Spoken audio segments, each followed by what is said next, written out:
सबसे पहले तथागत गौतम बुद्ध को नमन करते हुए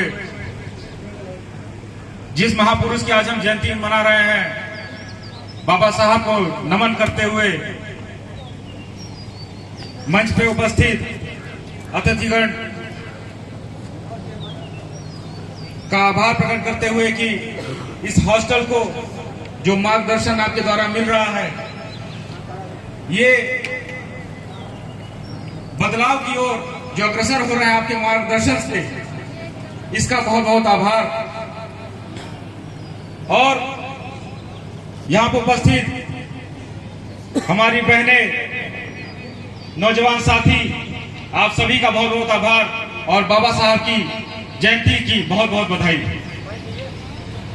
साथियों, जैसा कि विषय दिया गया है, बाबा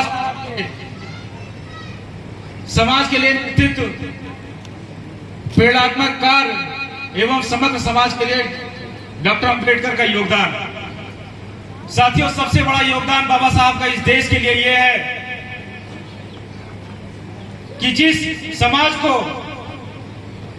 दिन में चलने का अधिकार नहीं था, आज उस समाज का बेटा मंच पे बैठ के और आपके बीच अपनी बात रख पा रहा है। यह सबसे बड़ा योगदान बाबा साहब का। बाबा साहब का सबसे बड़ा योगदान जो अभी हमारी बहन जिस नारी समाज को किसी भी प्रकार का अधिकार नहीं था, वो हमारी बहन अपनी बात पूरी ताकत से अब आपके बीच रख रही है। ये योगदान रहा है बाबा साहब का।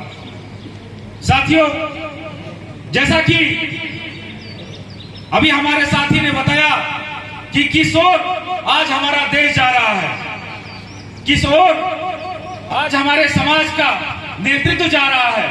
साथियों, ये नेतृत्व जो आज जा रहा है, साथियों, इसको मजबूत करने के लिए बाबा साहब ने एक आपको अधिकार दिया। बाबा साहब को पता था कि मेरे न रहने के बाद ये समाज को जो मैं आज एक नई दिशा की तरफ लेके जा रहा हूं,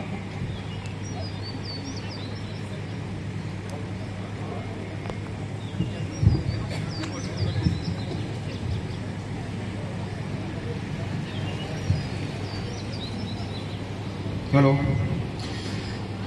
जो ये समाज, जो बाबा साहब इतने संघर्षों के बावजूद, इतने संघर्ष करके इस समाज को जो पूरे अधिकार दिए थे, साथियों, इस अधिकार को बचाने के लिए बाबा साहब ने आपको एक बहुत बड़ा मूल मंत्र दिया था।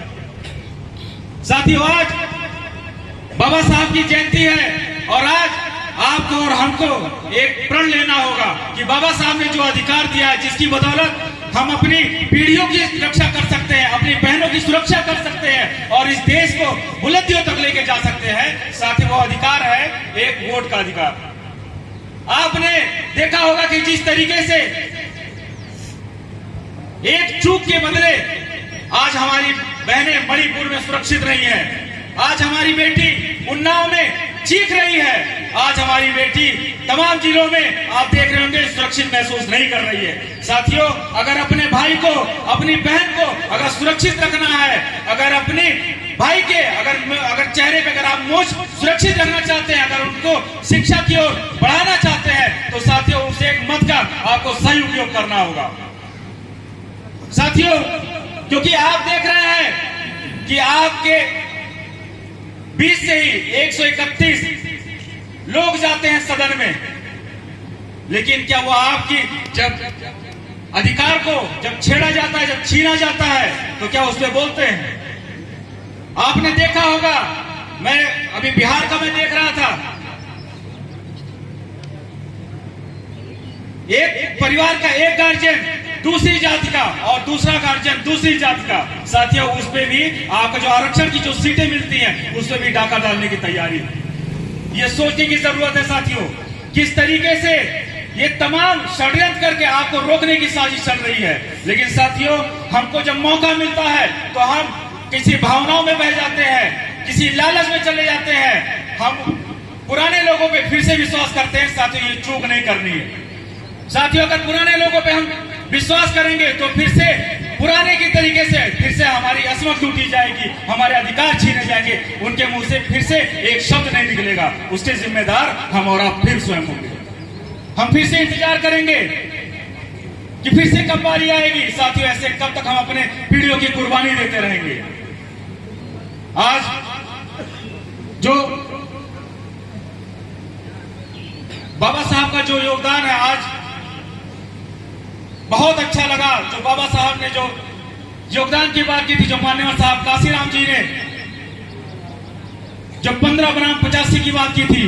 जो मान्यवर साहब चाहते थे कि 85% का हमारा समुदाय दलित पिछड़ा एक साथ एक मंच पे हो। साथियों, आज आपके सामने है, आज आप बैनर में देख सकते हैं साथियों की शिक्षित समाज जो दलित है, जो पिछड़ा है, जो आज आपको एक मार्ग दिखाने के लिए इकट्ठा हुआ है। साथियों, वो बाबा साहब का योगदान यहाँ देखने को मिलता है।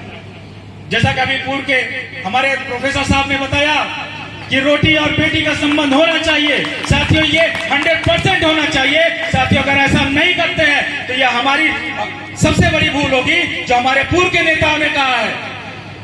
हमारे पूर्व के नेताओं ने कहा है साथियों, उस पर हमको गौर करने की जरूरत है। जो हमारी पीढ़ी जो गलती की है उस पर हमें सुधारने की जरूरत साथियों, क्योंकि हमारे पास इतना समय नहीं है, इतना हमारे पास समय नहीं है कि हम स्वयं गलती करें और फिर उसको सुधारें।